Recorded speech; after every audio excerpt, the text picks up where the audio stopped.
Bien, bonjour. Nous allons reprendre les travaux de ce colloque et je suis très heureuse en particulier de présider cette session consacrée au droit naturel et à l'anti-esclavagisme et tout particulièrement d'introduire la communication de Thierry Oquet. Thierry Oquet est professeur à l'Université Paris-Nanterre et membre de l'Institut universitaire de France. Il dirige également la revue Critique. Et après des travaux consacrés à l'histoire naturelle, en particulier chez Buffon, et je me permets de signaler que nous avions la même directrice de thèse, Francine Markovitz, voilà, et en particulier donc aux travaux de Buffon et de Linné, il s'est intéressé à Darwin, au post-darwinisme, et également à la théorie biologique des sexes et des races. Son dernier ouvrage paru, Histoire des, entre parenthèses, coloniales de la philosophie française aux presses universitaires de France en 2025. Donc Thierry Oquet va nous proposer une communication intitulée « Esclavage, servage et servitude ». Merci beaucoup. Merci de votre accueil. Au commencement de mes réflexions, il y eut un inconfort. Laclos, dans Les Liaisons dangereuses, affirme que conquérir est notre destin et ne cesse de jouer sur le trope de l'esclave qui aime ses chaînes. Dans la lettre 4, Valmont déclare à Merteuil « Vous feriez chérir le despotisme, je regrette de ne plus être votre esclave ».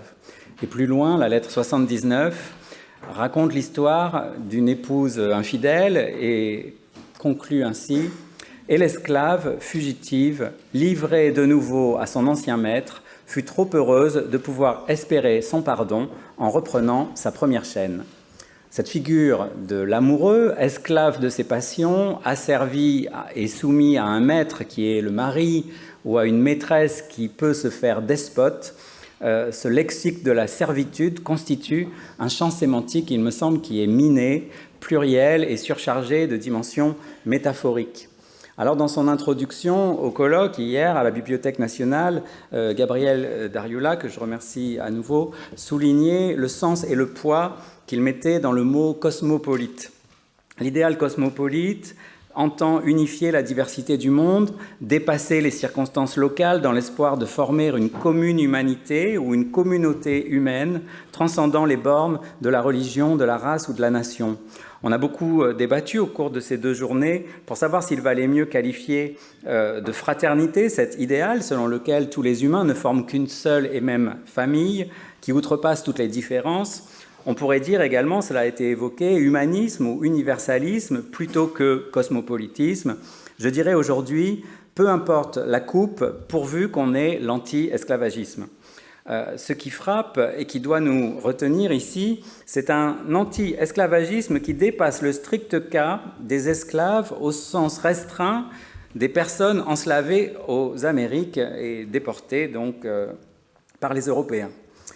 Car l'esclavage, entre guillemets, donc, n'est pas une réalité limitée au cas de la traite triangulaire. C'est une réalité qui traverse les frontières. C'est un marché capitaliste transnational. Buffon offrait déjà dans son Histoire naturelle un tableau général de l'esclavage sans frontières.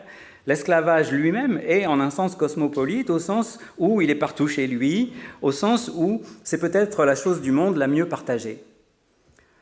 Est-il donc possible, évident, ou bien au contraire absolument illégitime, de distinguer des personnes asservies dans la servitude des passions, des personnes serves ou des personnes slaves et des esclaves, des personnes qu'on appellera enslavées pour souligner la violence de la manière dont elles ont été réduites à l'esclavage contre leur gré. Les esclaves d'Alger ou d'Istanbul sont-ils comparables à celui que Voltaire décrivait comme le nègre de Suriname ou aux esclaves révoltés de Saint-Domingue dont on a parlé hier? Sans doute pas. L'esclavage, toujours singulier, toujours différent, devient une sorte de réalité nominale disparaissant sous des institutions concrètes qui sont ce que, précisément, on doit étudier. Le but de ma communication est donc de revenir au doublé formé en français par les traductions possibles de l'unique terme latin « servus », et ces 2 traductions, ce sont « serf » d'un côté, les serfs du Moyen-Âge, et d'autre part, les esclaves. En effet, en rattachant la lutte contre l'esclavage à la lutte menée contre le servage, On comprend, en remontant donc au-delà de l'esclavage au servage, que l'anti-esclavagisme est en réalité une lutte contre toute forme de servitude, visant donc à un idéal d'émancipation de l'humanité dans son ensemble. Et c'est en ce sens que j'entends ici l'affaire cosmopolite. Les relations conceptuelles entre esclaves et serfs sont bien sûr l'objet d'une littérature abondante qui interroge cette distinction conceptuelle entre des statuts juridiques différents, mais un débat également est essentiel autour des enjeux historiographiques complexes, impliquant notamment, et vous me pardonnerez ici la grossièreté des catégories mobilisées, mais la transition de l'Antiquité au Moyen-Âge, ou de l'Antiquité à la modernité via le Moyen-Âge. Mais également le rôle qu'a pu jouer la religion chrétienne dans l'émancipation générale du genre humain. Alors, pour opérer ce nouage entre la question de l'esclavage et celle de la servitude, je souhaiterais partir, ou ancrer plutôt la réflexion philosophique dans une affaire concrète, qui est bien connue des historiens, l'affaire Boucau contre Verdelin, débattue et jugée en 1738, une cause célèbre, donc recueillie ou compilée par Gaillot de Pitaval dans sa très précieuse collection. Alors, qui est Jean Boucau ? Vous avez ici les principaux protagonistes de l'affaire. C'est un créole, esclave du gouverneur du Cap-François, né de parents catholiques, esclaves à Saint-Domingue, et dont le père en particulier était noir, comme l'ont montré les travaux d'Éric Noël dans sa très utile Dictionnaire des gens de couleur. Conduit en France, à La Rochelle, par son maître Bernard Verdelin en 1728, il est arrêté et emprisonné au Châtelet 10 ans plus tard, en 1738, car son maître redoute sa fuite. Boucau bénéficie alors de l'aide d'un avocat nommé Maître Mallet pour demander sa libération et poursuivre son maître en demande de dommages et intérêts pour emprisonnement abusif. À la fin de l'été, donc, les avocats présentent leurs arguments devant le tribunal de l'Amirauté et ils sont très intéressants de les étudier, notamment, outre la plaidoirie de Maître Mallet et celle de l'avocat adverse, de la partie adverse, Maître Tribard, on a également les avis de Leclerc du Brier, le prosécuteur du roi, qui vont nous éclairer. Ce qui est important, c'est que le cœur de cette argumentation est que Boucau doit être reconnu libre, car l'esclavage n'existe pas en France. En posant le pied sur le sol français, tout esclave devient, et donc Boucau devient, nécessairement un homme libre. Alors, ce qui nous intéresse dans ce débat et dans ces plaidoiries, c'est qu'elles retracent l'arrière-plan juridique sur lequel se détache, si l'on veut, le Code noir. C'est-à-dire, quelle est la situation des esclaves sur le territoire métropolitain. L'histoire qu'elle raconte vise à montrer comment l'esclavage est apparu sur un territoire aujourd'hui identifié comme la France, comment il a été aboli et d'où vient la maxime selon laquelle un esclave qui pose le pied en France est automatiquement libre. Donc c'est l'histoire de ces arguments que je voudrais rapidement retracer devant vous. Alors, la distinction conceptuelle entre les serfs et les esclaves est d'abord un thème abondamment développé dans la littérature philosophique. C'est pourquoi, sans vouloir rouvrir cette question si ample du droit d'esclavage dans une guerre juste, il faut malgré tout faire quelques rappels qui servent d'arrière-plan ici à ces débats. Alors, le lien entre esclavage et servitude est inscrit dans le mot latin servus, servi, dont il dérive, et il a suscité de nombreux rapprochements. Ouvrons par exemple le monumental traité de Grotius, Hugo de Groot, De Iure Belli ac Pacis, du droit de la guerre et de la paix. Il ne traite pas directement de la question « y a-t-il quelque esclavage qui soit juste ?», mais il affirme nettement deux causes possibles de la servitude. Une origine involontaire, c'est-à-dire la punition reçue après un délit, qui justifie ici dans ce cadre l'asservissement, juge Grotius.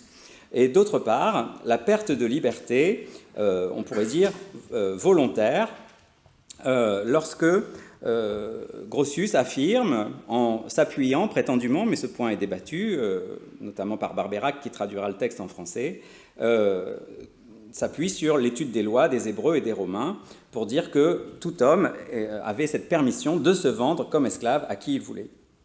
Ce qui est intéressant chez Grotius, c'est que ce droit de se vendre à soi-même,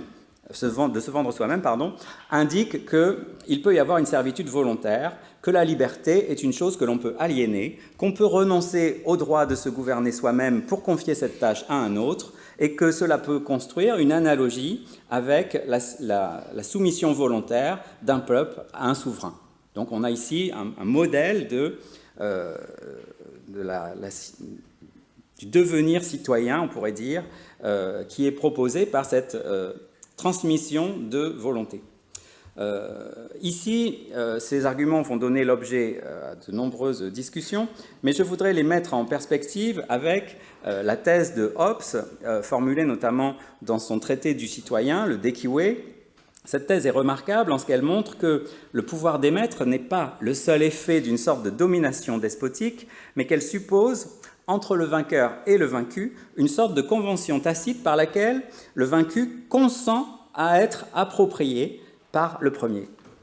Alors, c'est très clair dans le Léviathan, notamment, où le mot « servus », celui qui donc accepte de servir, je le répète, non pas par la domination du plus fort, mais par la promesse que lui-même a prise de servir, ce servus dans le Léviathan, en 1651, écrit en anglais, est traduit par Hobbes par le mot « servant », donc servant, serviteur si vous voulez. Et dans le Léviathan toujours, Hobbes prend la peine de démarquer ce terme de « servant » du terme de « slave ». Il dit « le servant, le serviteur, n'est pas l'esclave, n'est pas le slave ». Ce n'est pourtant pas cette leçon qui est retenue par le traducteur français Sorbière pour le Dequiway qui est antérieur au Léviathan. Que fait Sorbière ici? Vous le voyez ici, vous avez la version latine à droite et la version française, la traduction française à gauche. Sorbière a systématiquement traduit le latin servus par le mot français esclave. D'une part, dans sa traduction, quand Hobbes utilise le mot servus, Sorbière traduit serf ou esclave parfois, donc il utilise un doublé, il dédouble le mot latin. Et d'autre part, dans une note qui est mise dans le texte mais qui passe presque inaperçue et qui n'est pas de Hobbes, Sorbière s'exprime lui-même et indique « j'eusse employé le mot de domestique » pour traduire donc servus, ce servant, serviteur, j'eusse employé le mot de domestique si je n'eusse pensé que celui d'esclave exprimait mieux la privation de la liberté qui est ici exposée. Donc on voit ici que Sorbière fait irruption dans le texte de Hobbes pour montrer que cette privation de liberté ne doit pas s'entendre au sens restreint de serviteur, mais doit porter le nom d'esclave. Alors c'est quelque chose qui est très intéressant au niveau lexical, sachant que Hobbes lui-même, quand il va traduire le Léviathan en anglais, il va être obligé, lui, d'utiliser le seul mot latin disponible, à savoir servus. Donc ça, c'est un premier exemple de ces va-et-vient conceptuels. J'en donnerai un autre exemple très rapidement, mais avec beaucoup d'embarras, car Céline Spector, ici présente, est une grande spécialiste de ces questions, et elle a écrit de très beaux traités et articles à ce sujet. Mais si on prend le cas de Rousseau dans le contrat social, on sait que Rousseau fait au chapitre 4 de la première partie la critique de Grotius et de Hobbes, et qu'on lui a souvent reproché à Rousseau de n'y parler des esclaves qu'en un sens métaphorique. Du point de vue même de la logique, on pourrait dire, du contrat social, il a été souligné dès un article de Jean Lefranc en 1982, « Le contrat social peut-il fonder l'esclavage ?» cette idée que une république bien instituée peut entreprendre une guerre injuste, et à partir du moment où elle se donne le droit de tuer les vaincus, elle peut aussi bien se donner le droit de les asservir. C'est ce dont témoigne ici ce passage du chapitre 5 du livre 3, où vous avez cette très belle phrase qui donne son titre à un article de Madame Spector. Pour vous, peuple moderne, vous n'avez point d'esclaves, mais vous l'êtes, etc. Donc, ici, on voit que les noms de serfs, d'esclaves, sont l'enjeu de traduction, et une interrogation se fait jour concernant ce sens qu'on doit donner au mot esclave, et si esclave décrit uniquement la réalité des personnes enslavées dans les Amériques. Assez, il me semble ici, de préalable théorique, mais l'idée c'est d'éclaircir ce qui va se jouer dans l'affaire Boucau contre Verdelin. Alors j'y viens.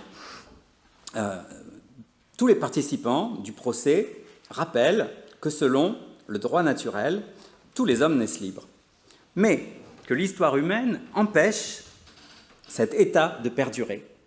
Pendant une guerre, les vainqueurs réduisent leurs ennemis en esclavage, et c'est l'explication étymologique le plus souvent donnée au terme esclave. On dit souvent, et c'est ce qui est rappelé dans les minutes du procès, Servus serait celui qui a été sauvé, le vaincu épargné par les vainqueurs.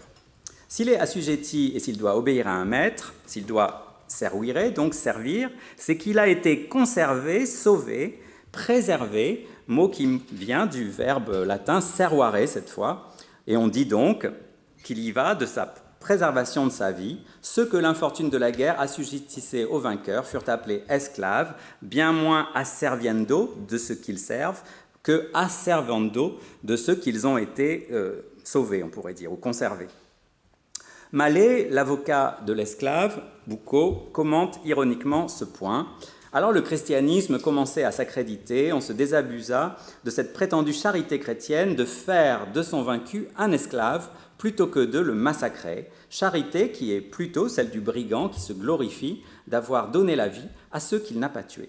Et ce qui est très intéressant dans cet élément de la plaidoirie, c'est que, en vérité, c'est une citation quasi littérale de Jean Bodin, qui, dans ses livres de la République, notait « c'est la charité des voleurs et corsaires qui se glorifie d'avoir donné la vie à ceux qu'ils n'ont pas tués ». Alors, ici, Bodin résume les différentes justifications qui ont été données de l'esclavage. Tout d'abord que l'esclavage est manifestement conforme à la nature, car il a perduré si longtemps et que tant de communautés en ont profité. Et deuxièmement, face au choix entre tuer un captif et le réduire en esclavage, l'esclavage paraît constituer l'acte le plus charitable. Mais en vérité, Bodin réduit en miettes tous ces arguments, et vous avez ici la conclusion de son raisonnement. Selon lui, l'esclavage constitue bien une institution durable, mais n'a pourtant rien de naturel.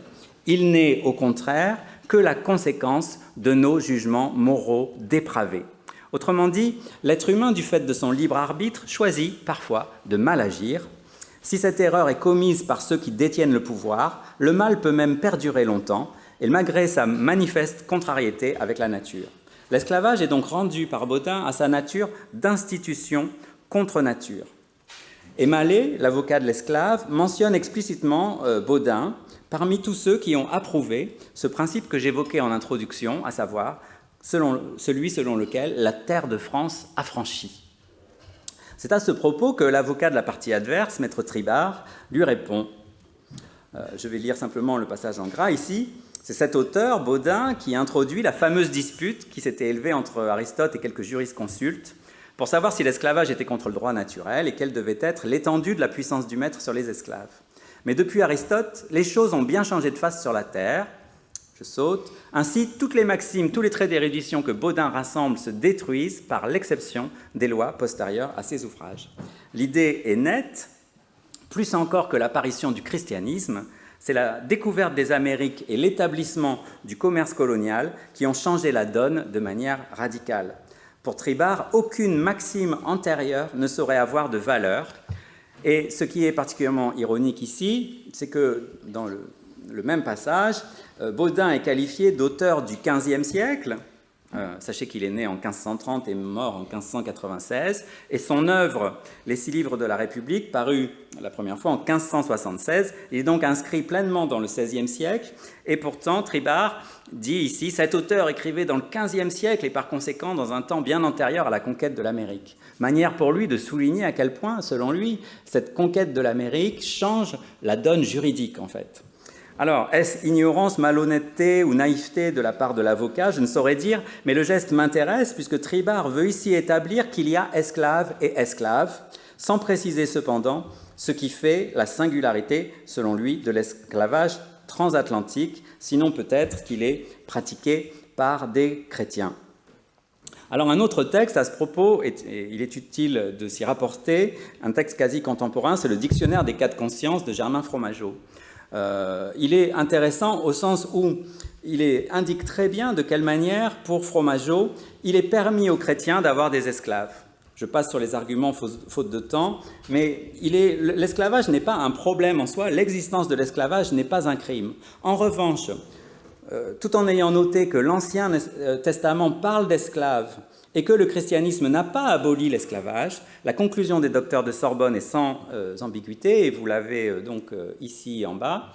Il suit de tout ceci qu'on ne peut en sûreté de conscience acheter ni vendre des nègres parce qu'il y a de l'injustice dans ce commerce. Ce dictionnaire parle des cas de conscience plus que du juste et de l'injuste. Il ne décide pas du droit, mais ici c'est bien l'impossibilité d'un enslavement juste qui interdit le sommeil de la conscience chrétienne. L'esclavage n'est pas criminel en soi, selon les docteurs. S'il est par exemple une forme de domesticité douce, s'il est la conséquence d'un enslavement volontaire, s'il concerne les vaincus dans une juste guerre ou s'il est la juste peine d'un odieux crime. Mais précisément parce que l'enslavement lié au commerce triangulaire s'est fait en dehors de tout cadre juridique et donc en dehors du droit qui définit une guerre juste, cet esclavage colonial est criminel. On peut juger l'esclavage tolérable et cependant dénoncer telle ou telle forme d'esclavage contemporain, et c'est ce que font ici les docteurs de manière, il me semble, assez frappante. J'en viens à mon dernier point, des esclaves au cerf, l'édit de 1315 de Louis le Hutin. Cette question, y a-t-il une équivalence entre esclave et esclave, mais également ici entre esclavage et servage? Elle est posée dans le procès de 1738 à partir d'un édit dont vous avez le texte ici, de Louis le Hutin en 1315, selon lequel donc toute personne qui pose le pied sur le royaume de France serait ramenée à franchise. Texte qui est abondamment cité par les auteurs. Alors, indépendamment de la signification originelle de ce texte, ce qui est frappant ici, c'est que Maître Mallet, l'avocat de l'esclave, utilise ce parallèle entre les formes de servage et l'esclavage contemporain comme un argument en faveur de son client. Je vais, toujours faute de temps, passer rapidement. Vous voyez, en fait, les étrangers prenant port en France et criant « France et liberté » sont hors de la puissance de celui qui les possédait. Les auteurs, donc, et Mallet ici en particulier, retracent l'histoire de l'abolition du servage en France et le font, je passe sur les différentes étapes, mais en montrant que cela a donné lieu, non pas à un tout ou rien, il y avait des serfs et puis du jour au lendemain il n'y a plus de serfs, mais par degré, et que quantité de formes de servage sont en réalité maintenues sur le territoire français. On les appelle les gens de main morte notamment. Donc tous ces droits de corvée, etc., sont mentionnés par les avocats. Il s'inspire ici du droit coutumier et notamment de ce livre d'Antoine Loisel, Les instituts coutumières, où vous avez notamment ici, au titre 3, toutes personnes sont franches en ce royaume, etc. Et c'est ça qui est évoqué par les avocats. Alors, ce qui m'intéressera ici en particulier, bon, il y a différentes éditions, il faudrait les commenter une par une, mais c'est la réédition qui est donnée en 1710 par Eusèbe de Laurière, du même texte. Ce qui est intéressant dans ce texte, c'est que vous allez avoir une décomposition de la formule en deux parties. La première partie, toutes personnes sont franches. Et ici, Eusèbe indique, le commentateur donc indique, qu'il ne peut pas s'agir ici des serfs, mais qu'il s'agit bien des esclaves. Évidemment, on ne peut pas dire qu'il s'agit des serfs, puisqu'il y a des serfs en France. Donc il est évident que les serfs ne sont pas libérés par le principe d'être en France. Donc il dit, cela s'applique uniquement aux esclaves. Deuxième point, et c'est la conclusion que vous avez ici en haut à droite, il faut cependant remarquer que cette règle, qui libère donc, n'a pas lieu à l'égard des esclaves nègres de nos îles de l'Amérique qui viennent ici avec leurs maîtres. Donc ici, ce qui est très intéressant, c'est qu'il ne s'agit pas des serfs, mais des esclaves, mais il s'agit de tous les esclaves, sauf des esclaves de l'Amérique. Donc c'est vraiment extrêmement frappant par la manière dont c'est présenté. Et il semble que tout dépend en vérité de la nature du maître. On ne touche pas aux esclaves des maîtres catholiques. Le Code noir de 1685 doit veiller à cela. Et ici, ce point de vue me paraît exactement inverse de celui qu'on a rencontré chez Fromageau. Alors, ce qui m'intéresse dans cette affaire, c'est que l'historienne Sue Peabody, qui a vraiment fait des travaux passionnants sur ce cas, c'est même le titre de son livre, hein, There are no slaves in France, considère que toutes les personnes qui utilisent l'édit de 1315 au XVIIIe siècle font en vérité un contresens historique. Hein. Vous voyez ici, a slight misreading of historical evidence. On ne peut pas déduire de l'édit de 1315 la liberté de Jean Boucau. Donc elle donne un ensemble d'analyses de textes pour expliquer que, par exemple, l'édit de 1315 s'applique sous condition. Il faut par exemple se convertir pour pouvoir être libéré. Ce n'est pas le simple fait de poser les pieds sur cette sainte et digne et magnifique terre de France qui vous libère. Donc, voilà. Donc elle dénonce, on pourrait dire ainsi, ce qu'elle appelle une sorte de mystification et d'instrumentalisation de l'édit au profit de la cause anti-esclavagiste. Hein. Le caractère mythique, écrit-elle, du droit coutumier était si puissant que l'avocat qui avait le plus à gagner à le contester ne fit aucune observation contre ce principe coutumier. Et oui, en effet, on a beau dire que l'édit de 1315 ne doit pas être appliqué en 1738, il y a quand même un phénomène marquant dans ce procès, c'est que, eh bien, même Tribard, l'avocat du maître, ne dénonce pas le fait qu'on recourt à ce principe. Donc c'est véritablement saisissant. Tout le monde accepte cette idée, en fait. Et l'autre élément, il me semble, qui va un peu contre cette lecture, historiquement précise, mais également fausse de Peabody, c'est que l'édit de Louis X le Hutin continue d'être, je me suis trompé, cité là, ici dans l'article Esclavage de l'encyclopédie, donc ça continue d'être une référence partagée. Alors, qu'est-ce que ça nous montre, on pourrait dire? Ça nous montre qu'il y a une véritable... Je me suis complètement paumé dans mes notes. Il y a une véritable opérativité, en fait, de cette référence au texte de 1315. L'enjeu du procès également, et c'est ça qui est très important pour nous par rapport à ce que j'essaye de montrer comme une sorte d'élargissement à partir du cas de l'esclave de Saint-Domingue à l'ensemble des formes de servitude. L'enjeu du procès n'est pas seulement le maintien dans la servitude des nègres des Antilles, il soulève la question de la liberté ou de la servitude de l'ensemble du peuple français. La plaidoirie de Maître Mallet, l'avocat de Boucau, retrace l'histoire des abolitions de l'esclavage sur le territoire français, tandis que celle de Maître Tribard, l'avocat du maître, s'emploie à montrer au contraire la persistance de formes euphémisées de servitude, non pas aux Antilles, mais sur le territoire métropolitain de la France. Qu'il s'agisse donc de statuts dépendants, gens de main morte, gens de poursuite, ou de droits seigneuriaux, droits de corvée, droits de taille. Le rôle joué par l'édit de 1315 indique un parallèle entre servage et esclavage, c'est-à-dire une forme d'équivalence entre les formes de la servitude. Cela ne doit pas nous dispenser, il me semble, de blâmer l'abstraction, par exemple, de l'analyse rousseauiste, lorsqu'il dénonce toute servitude avec grandiloquence, tout esclavage avec grandiloquence, mais sans évoquer la traite. Sur ce point, il me semble que les docteurs de la Sorbonne, comme Fromageau, ont été peut-être plus perspicaces et plus lucides, plus radicaux aussi en un sens. Autrement dit, le parallèle entre les différentes formes d'asservissement ne doit pas nous rendre aveugles à l'indécence qu'il y a à assimiler les deux conditions. L'emploi du mot « esclave » pour désigner la condition de citoyen libre a quelque chose, je dois le dire, pour moi, d'horripilant. Mais, je continue, je voudrais conclure avec Marc Bloch et quelques débats historiographiques, très brièvement, relatifs à cette terminologie de l'esclavage.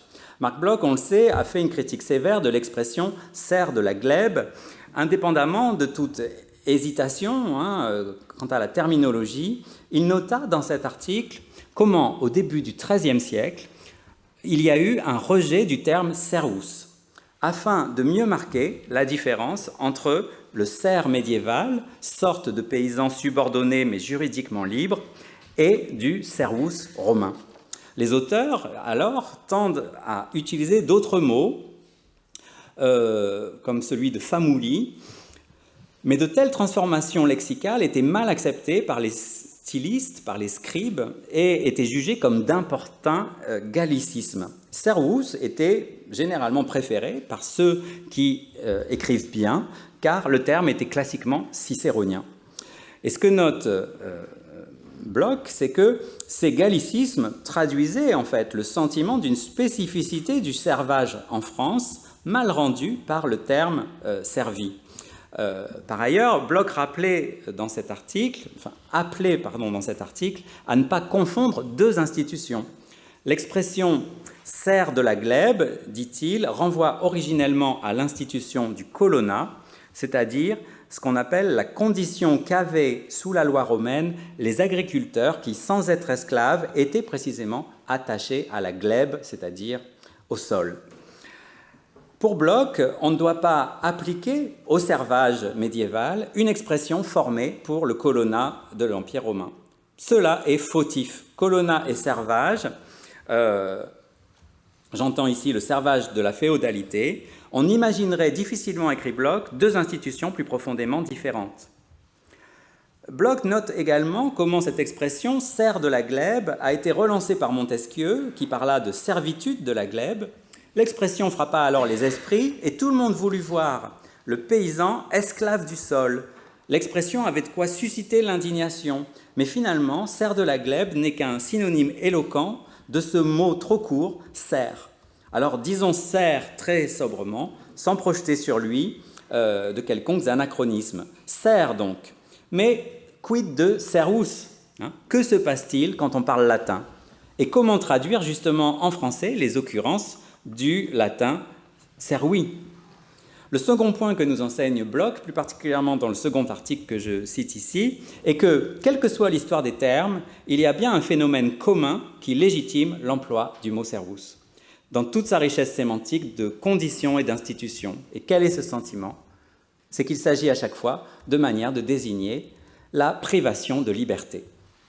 D'un côté, ne nous laissons pas prendre au piège des mots, mais observons quelles sont les institutions qui sont chaque fois désignées très précisément par les termes. Mais de l'autre côté, voyons bien tout ce que ces situations ont de commun en ce qu'elles nous parlent d'un même sentiment, celui de la privation de liberté. Si Bloch paraît insister davantage sur les contrastes entre les situations, l'affaire Boucau contre Verdelin, que je vous ai retracée brièvement, nous montre quel peut être l'intérêt stratégique et l'opérativité juridique qu'il y a ici à confondre deux réalités historiques qui n'ont peut-être pas grand-chose en commun. Je vous remercie de votre attention.